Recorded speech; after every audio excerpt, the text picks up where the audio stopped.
Assalamualaikum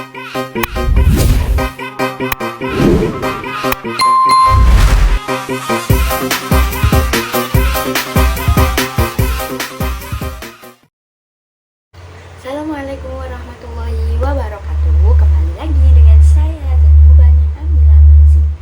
Oke, lanjut saja. Di sini kita akan membahas slide selanjutnya dan bab 2 yang berjudul kedudukan dan fungsi hadis.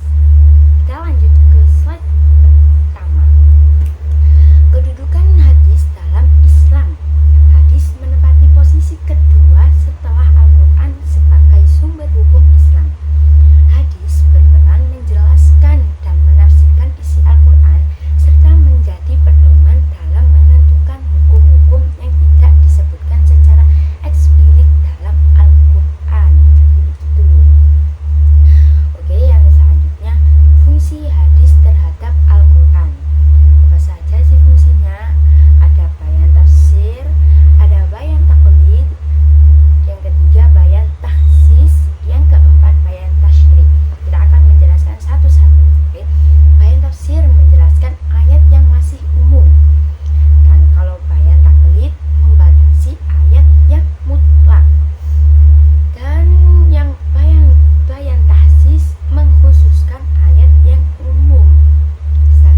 Oke, sekian dari presentasi saya kali ini. Terima kasih. Kalau ada salah ataupun salah kata, mohon dimaafkan.